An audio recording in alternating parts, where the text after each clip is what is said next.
Welcome to Shift, a college admissions ACT, SAT, and CLT podcast for a changing world.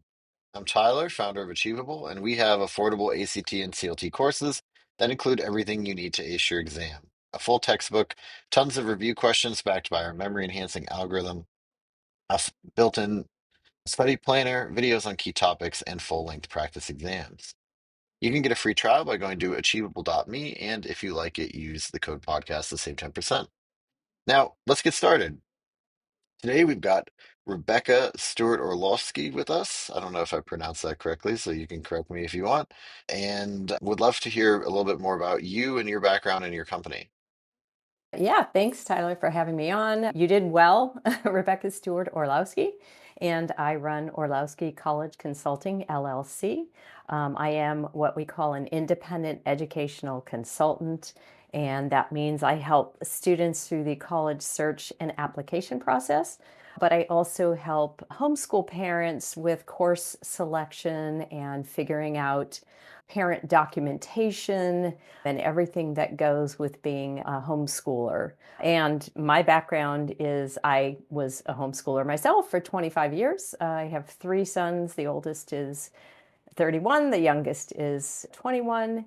And so that is my background. And I do work with all sorts of students, but my heart is definitely for homeschool students.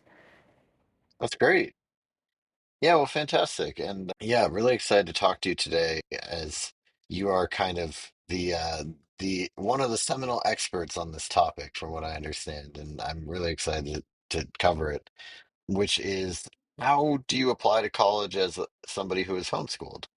And it's something that I've been wondering about for a while. We haven't had on this show before because really, the college application process, so much of it feels kind of like momentum when you're doing it, going through like a normal high school process. And a lot of that momentum is provided by the school or provided by the fact that your peers are doing these things. Or, if you're a parent, like your child's parents, peers, right? Like the Yeah. people who are parents of kids the Yeah. same age as you are Yeah. going through all this stuff. And so you kind of feel swept up in it and you get on it. But with homeschooling, I think that that's probably not quite the same. Maybe you're in a homeschool group or a co-op, but for a lot of people, I think that you're kind of doing it completely on your own. So, yeah, where do you want to start? I mean, I guess, Yeah. I mean, yeah, I what's would like the best way to kind of kick this off? Yeah, I'd love to sort of maybe not dispel myths, but sort of help people broaden their understanding of, what homeschooling can look like. So I am in San Diego, California. I'm sure that your listenership is all over the country. And here in California, there are numerous ways to quote unquote homeschool. But the two ways that are most, I guess, conducive to independent homeschooling, where parents have more control, would be something called the private satellite program, which you have sort of this overarching private school that keeps your records for you, but you're still choosing all your classes, you're still directing your child's education. And then there's the PSA, private school affidavit, where you file your own affidavit to become your own private school. So that's what I did for 22 years. So basically, I was the director of my own homeschool. And contrary maybe to a lot of people's beliefs, most homeschoolers don't stay at home a lot.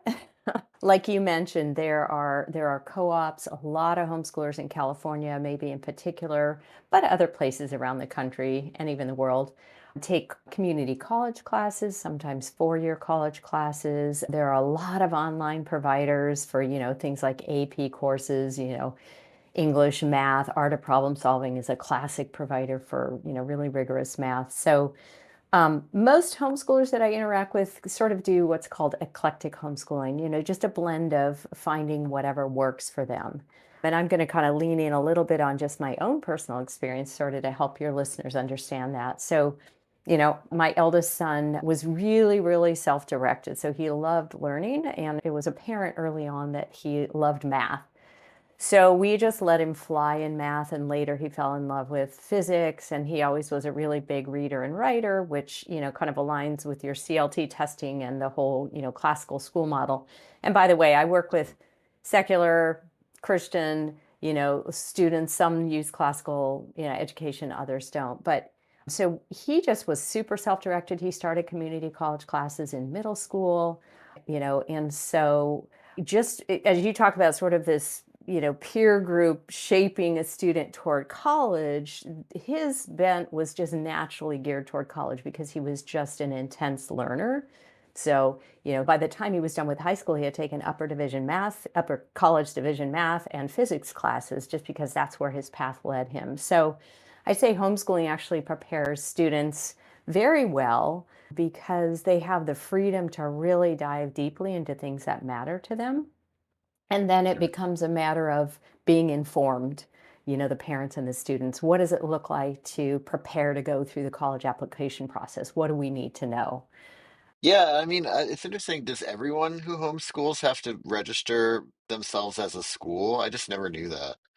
Or is it Oh, vary by state? totally, exactly. Great question. It varies by state, and the laws, vary. Like here in California, it's kind of interesting because, while people might think California has one way of doing things, we actually have a lot of freedom when it comes to homeschooling. So, as private schools we don't have to follow like what the public school does. So we set our own graduation requirements. Other states will have, you have to have testing, you have to submit your coursework to the government. So it does, Tyler, depend on the state and the regulations. So we actually have a lot of freedom and flexibility here in California, which I think is a great thing. Yeah. Well, that's great. And I mean, yeah, I think that then we don't need to like dig into too much of like being your own private school, right? Right. Um, yeah. So then when you're talking to families about this, like when do you start talking to them? Like at what part of quote unquote high school, I guess, Yeah. would you want them to be, maybe would you want them to be talking to you and Yeah. starting to think about the college application process and planning it? And what does that timeline look like and kind of what are you doing when? Yeah, that's excellent. So actually, depending on the student, anytime a student starts taking high school level coursework, and honestly, a lot of people come to homeschooling because their kids are advanced. So they might be taking high school level work in elementary or middle school. So that's when we start talking about documenting, what your student is doing. So when I'm working with parents, there are two separate parts, working with parents and then working with the homeschoolers themselves. But for parents, there's going to be three main documents. There's going to be the transcripts. There's going to be a counselor letter. So parents actually write their child's counselor letter because they are their child's counselor. And then there's going to be a school profile. And the transcripts will also include course descriptions. So I start talking with parents, early on in high school, encouraging them to document, the coursework that we're doing. As an IEC who works with homeschoolers, I have sample documents for my families. So I Hmm. share sample transcripts, sample counselor letter, sample school profile. And so we use sort of we use some standards. So because if the child is wanting to go to college, we want them to be able to take and be competitive, just like everybody else. So here in California, we have something called A through G. It's just your basic set of, high school requirements. And so we track with that. Yes, you need 4 years of English. Yes, you need at least 3 years of math. Yes, you need US history and world history and so forth and so on. So I'm talking to them early on and we're tracking, those core academic courses to make sure that they've, kind of checked the boxes. And then, we also have a lot of freedom to go beyond those. So that's sort of what it looks like at the beginning. The big question is, do homeschoolers get into college, right? So everybody wants to know, do homeschoolers get into college and what do colleges think? And of course, the big question that was for so many years, and it's maybe not asked as much, what about socialization, right? So those are kind of the big questions that we get asked. And, number one, yes, homeschoolers get into college all the time. My eldest son was fortunate to get into all his schools and he graduated from MIT in 2016. So he got into Princeton and Penn and MIT and, Baylor and lots of schools. And, not every homeschooler is looking to apply to selective schools, but certainly colleges are well familiar. And I would say COVID actually sort of expedited the understanding what it means to be a homeschooler. Um, Yeah. and yeah, a lot of people ended up homeschooling and maybe some went back, but I think that kind of changed the landscape on homeschooling.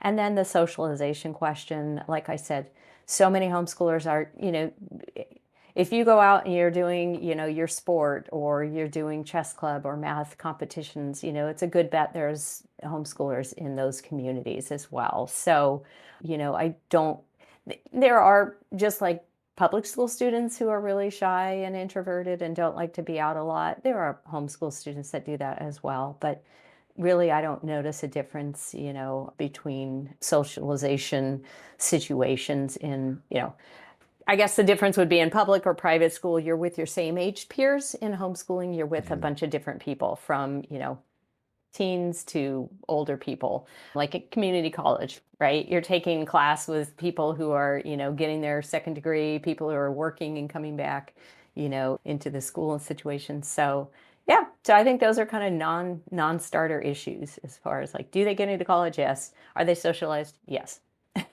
Well, yeah, I'd love to like talk also just about the more like, those two things, obviously those are fine.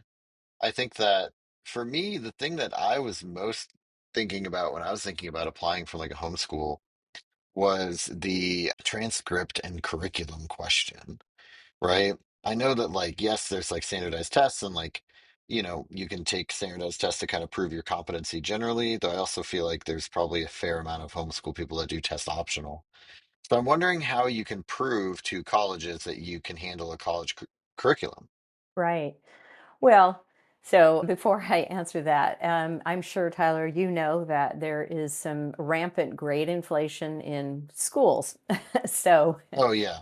so it's not necessary, and colleges are finding this out, right? There was a, recent report out by UCSD that kids are coming in that, they're not at all prepared for the, any college level math whatsoever. So, if we're going to ask this question, right, it's not just homeschoolers, it's everyone, like what's happening with grades. But as far as validation, like I said, most homeschoolers I work with are taking, college classes. They Mhm. can take AP classes and then take AP exams, although it is hard for homeschoolers to procure an AP exam because Mhm. those are school-based tests. A lot of Right. homeschoolers use accredited resources just because that's, their concern. So there are things like UC Mhm. Scout and BYU, ASU Online Universal Learner. Those are all accredited resources. So colleges, not that they would ask, but there's actually a transcript for those.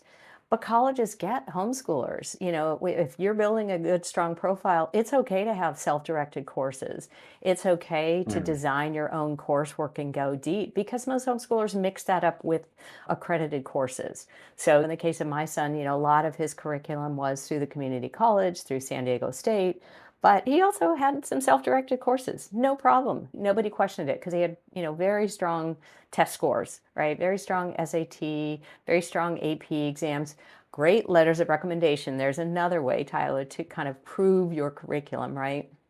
When you're Mhm. applying to any schools on the Common Application, you're going to get 2 to 3 teacher recommendations. You're going to get 1 to 2 non-academic recommendations. So there are a lot of, in holistic admissions, there are a lot of pieces to the puzzle.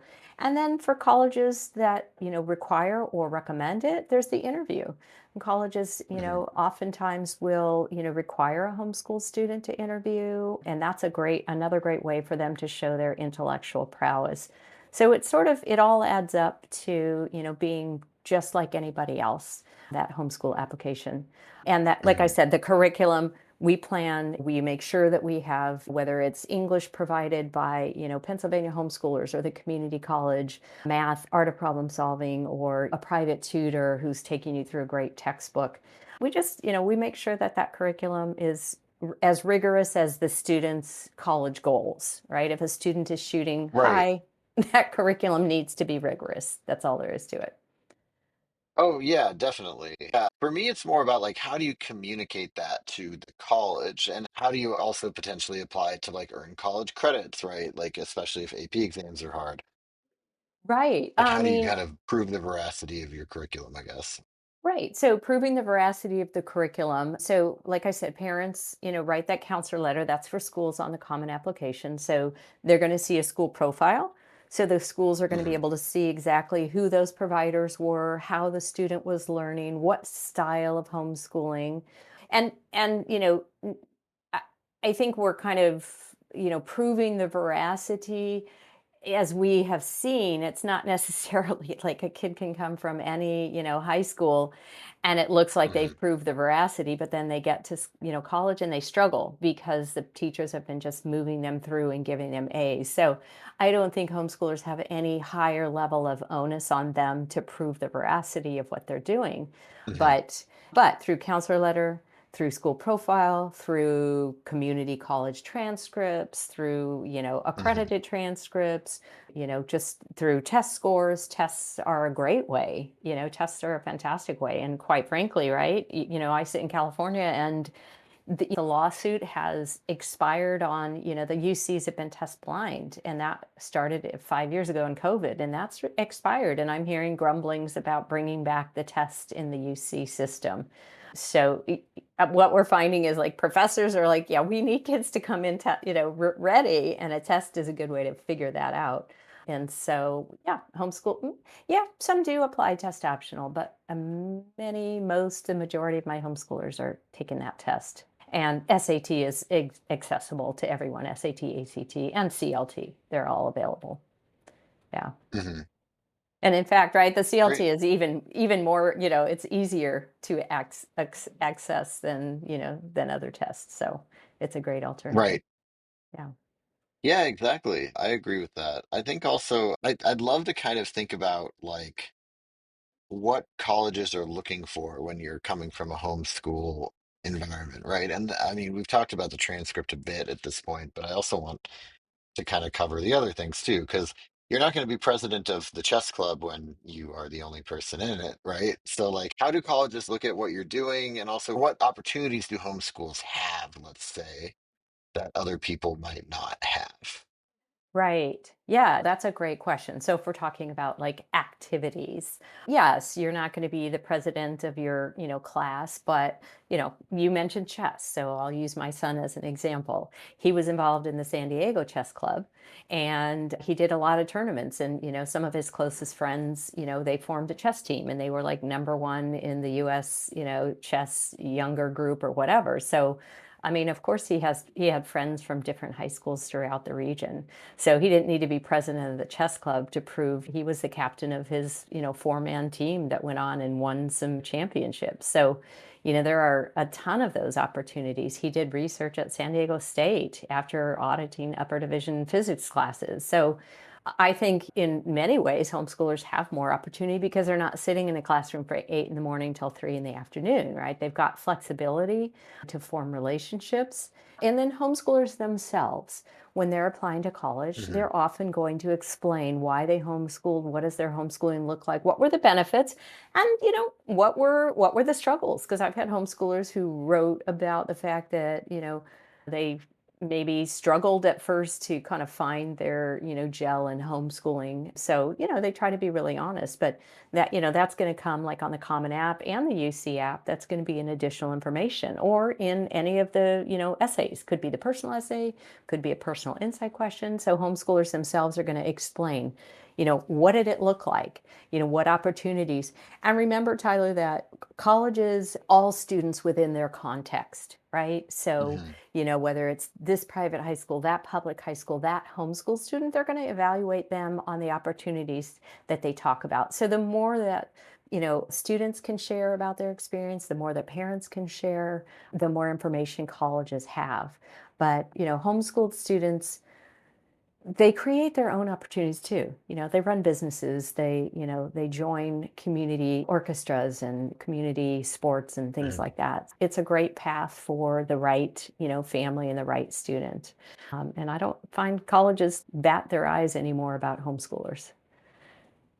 Yeah, well, that's great. And I mean, I also wanted to dig in a little bit on one thing that you kind of already talked about a little, like you referenced it earlier, which is letters of recommendation, right? You talked about how letters of recommendation can be a big part of your application because it's like one of the anchor points for like validation that these colleges can have. And also, on the other hand, most letters of recommendation for students that are in high schools come from teachers, counselors, coaches, or like club faculty advisors. So, who do you get letters of recommendation from as a homeschooler, right? I mean, I don't think a letter from your parents is really what the college wants. Right. So actually, so parents do write the counselor letter, although there are occasions where somebody else has been sort of overseeing the education, but the parent, can write. It is a counselor letter is subjective no matter who it is. But, community college teachers, online professors, tutors are great to write letters of recommendation. Any co-op teachers can write letters of recommendation. Anywhere a student has taken a class, that's where the letters of recommendation. So in the case, again, I'll use my older two as an example. So my eldest son had a professor at San Diego State write his physics recommendation. He worked with an online math tutor with upper division math concepts. He wrote his letter. And then he had an AP Lit teacher. She taught a group of homeschool students. And so he had Mhm. three outstanding teacher letters of recommendation. My middle son got a community college physics professor and a community college English professor to write his letters. And then they both had their music teachers write letters of recommendation, their bosses, they both worked. So they had letters of recommendation, non-academic from their bosses. So like Mhm. there are, I will admit, Tyler, for homeschool students who do a lot of online asynchronous learning, that letter of recommendation is harder to get. And it's why I always Mhm. encourage homeschool students, you've got to take some classes in person. You've got to, take some classes from people who will get to know you. So there have been a few occasions when it has been challenging because they've done most of their learning kind of, through like a college online that's asynchronous with not much interaction with the teacher. So it's something that I sort of require the students that I work with. I'm like, you have to take a class in person. You have to take a class with a professor that knows you. So, that on occasion is an issue, but most of my homeschool students, are well known and well liked by their teachers and tutors and professors, and they get great letters. Yeah, it's a good question though. Yeah, great. Now, I think, is there anything just so far before we move on to kind of like what I want to cover next is basically the other side of it. Like if you're a student, maybe what colleges might be a fit for you, or how to evaluate that, or things like that. But before I move on to that part of it, is there anything that I haven't covered on that you think I should cover in this section? Well, probably just, if your listeners are considering homeschooling, I think it is important to be a part of a group. So, like Mhm. parents, so I co moderate a Facebook group for California homeschool parents. And I think that's really important so that, parents shouldn't do this in isolation. I think it's really important to get student, support for yourself, support for your students. So, yeah, I would say that's probably before we move on is just make sure that you're in some sort of, community, whether it's a, in-person group, it's a Facebook group, a co-op, so that you're not going at this alone. And then of course you hire people like me who can help you navigate that. Great. Yeah, well, let's then switch gears. I want to talk about colleges. Yeah. And basically, the short answer is if you're a homeschool student looking to apply to college, how do you know what to look for, I guess? Or I mean, that's kind of like I feel like so much of learning about what you like or don't like in a school has to do with your experience at a school beforehand, right? Like maybe you want a really big school. Oh, it turns out like that's too big. Maybe I want a smaller school for college, right? Things Right. like that. So how do you help your clients figure out what schools they want to apply to? Yeah. So in this case, I don't do anything too differently from, my non-homeschool students, right? We fill out a college inventory. We ask a lot of questions. We have, discussions over several hours. And then I encourage my students to visit, if nothing more, visit local schools of different kinds. So, right, visit that local small liberal arts college, visit that medium-sized, private research university, visit that large state school, preferably when students are in session so that you can get an idea of the differences among different types of colleges. Visit that Jesuit university if you're open to that, just to sort of broaden their exposure. Parents and students will travel sometimes on vacation, go visit colleges, pick a couple of colleges in the area to visit. So I think that's a great way to get exposure. If students are involved in, I've got a student who's a rower and that student travels, so the student's been able to visit different colleges when the student goes to tournaments, right? That's a great way. If a student is a musician or an athlete and they're traveling, that's what I'm encouraging them to do. Hmm. And actually, I wanted to jump just, it's kind of off topic, but we'll go back on topic. But I was just thinking one other thing when we talk about what kind of colleges are good for homeschoolers. There are some colleges that have onerous admissions requirements for homeschooling. So that's another thing that we talk about. For instance, New York Right. State has really sort of onerous requirements as far as like getting, your degree and, getting everything very accredited. So oftentimes my students outside of New York are not going to apply to New York public universities because it's very onerous because New York doesn't get the fact that different states have different regulations. So that is a Right. part of the conversation. Like when you're looking at colleges, some of it, like MIT doesn't even, like you cannot have a degree and go to MIT. Like you cannot graduate high school and go to MIT, right? That's how open Hmm. and friendly a school like that. Getting in is different with a 3% admit rate. But those Hmm. are parts of the conversation as well. Which schools are really like they love homeschoolers? MIT has been one historically that's loved homeschoolers. Well, great. Yeah.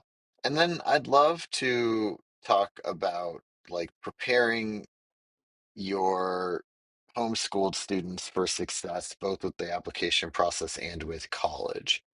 What are the things that you think are really important for you to kind of like, I don't want to say like get ahead of, but just like to be thinking about while you're, teaching your child in sort of ninth, 10th, 11th, 12th grade?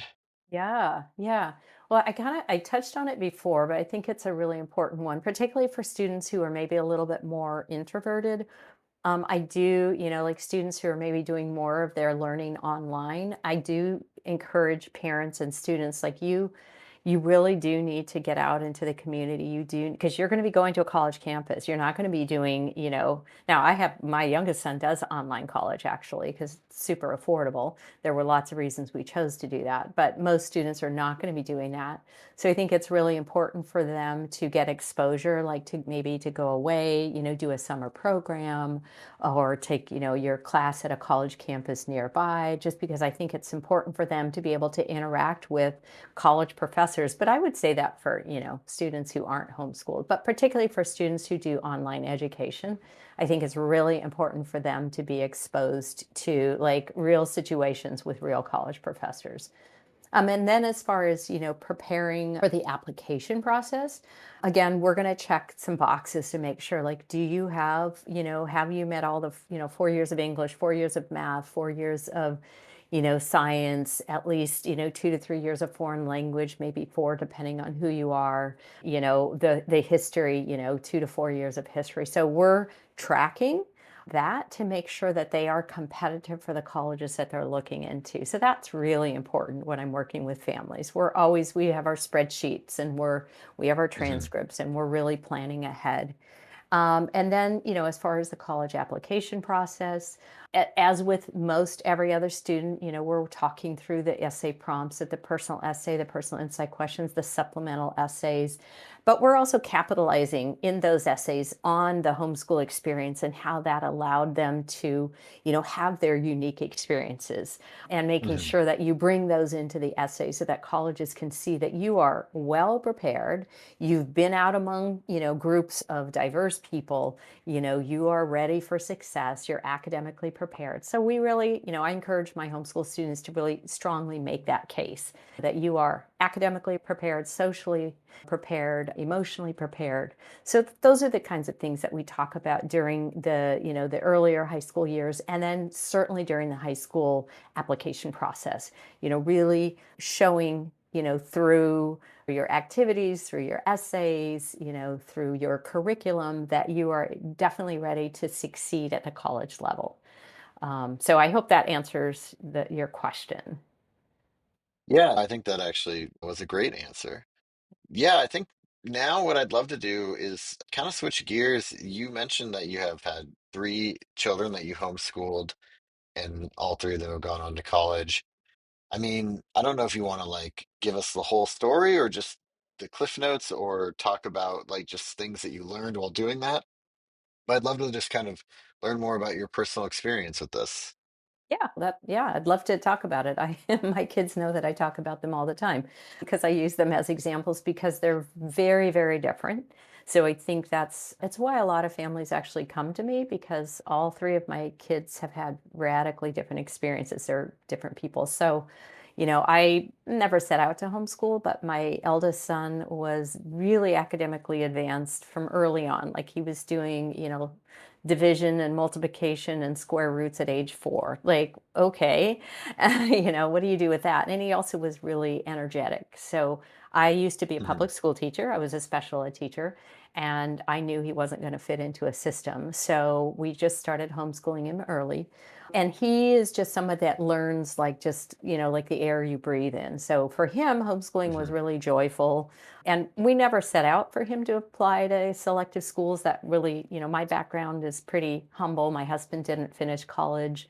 I went to San Diego State, got a couple of teaching credentials. So, selective colleges were never a part of our lives, but it became apparent that because he just kept pushing the bounds of learning and he loved just being involved in, he was a musician, he was a chess player, he was a baseball player, he was involved in church. I mean, he just was like, just so out there. And so, during high school, we just kept letting him pursue the things that he loved and took, the things that maybe he didn't like so much.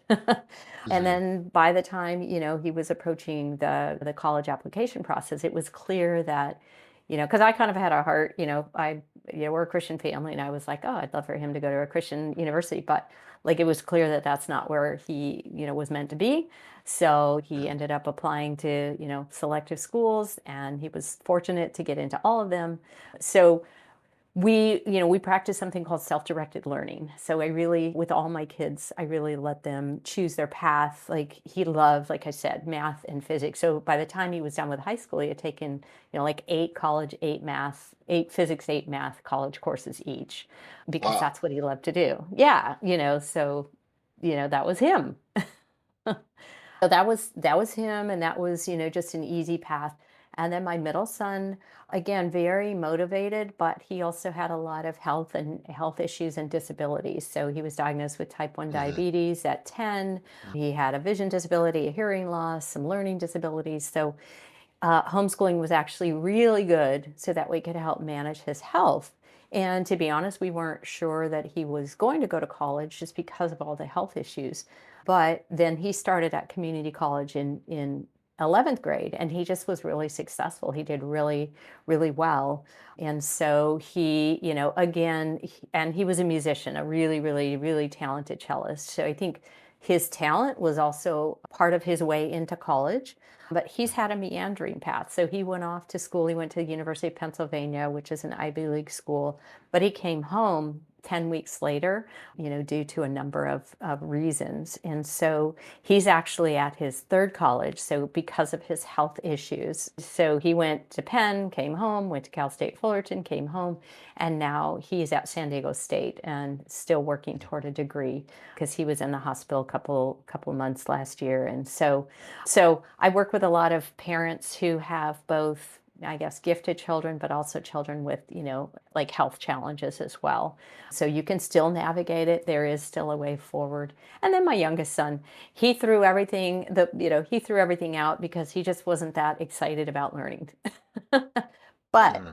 in high school, we found just the most tremendous tutor, English tutor, teacher for him. So he was involved in a local co-op where he took classes and stuff like that. But his English tutor, she was my eldest son's English teacher way like 10 years before that, and I reconnected with her, and she turned him around, and he's an English major, and he's doing great in college. He goes to Regent University, which is a Christian school. So each of my kids has had a very different path. I think homeschooling was beneficial, like for my eldest son, because it let him fly academically. For my middle son, because Hmm. it let us manage his health issues while allowing him to still become, just this conservatory level musician and taking college classes. And then for my youngest son, because we were able to really kind of help him develop into someone who became a really strong writer. So I think Hmm. homeschooling can be beneficial for multiple types of students. So I love to use my example of, they don't all have to look the same to be successful, Hmm. at homeschooling. So yeah, that's a snippet. Yeah, that's great. Well, yeah, I really, like you said, it's just like there are so many different types of students, and certainly there's so many different types of homeschool students. Yeah, for And sure. yeah, I guess, is there anything that we haven't covered today that you want to make sure that we cover? Yeah, I guess that's kind of the way I end all my homeschool podcasts. It's like if you want to do it, if you want to homeschool, parents, you can do it. Like I said, it's important that you get support. It's important that you kind of dispel myths of, what you think homeschooling looks like and whether, the scared factor or the fact that colleges don't admit homeschoolers, like that's just not true. So yeah, I would encourage, anybody considering homeschooling, anybody who, may have homeschooled, but then they're scared to homeschool high school, get Hmm. get with groups, find other people who have done it, reach out to, consultants who, work with high schoolers because it's not for everyone, it's not for everyone. And I have students who come in homeschooling and leave homeschooling, come back. I have students who start a homeschooling and then they go to, public school or private school. That's the beauty about higher education is that we have the choices. So I would say I'm someone who likes to empower parents to, and students to make the decision Hmm. that's best for your child. If that's homeschooling, Hmm. great. Let's find a way for you to do it. Right. Fantastic. Well, thank you so much. This has You're been welcome. Shift, a college admissions podcast for a changing world, hosted by Tyler from Achievable with Rebecca Stuart-Orlowski from Orlowski College Consulting. And you can get a free trial of Achievable's ACT and CLT courses by going to achievable.me.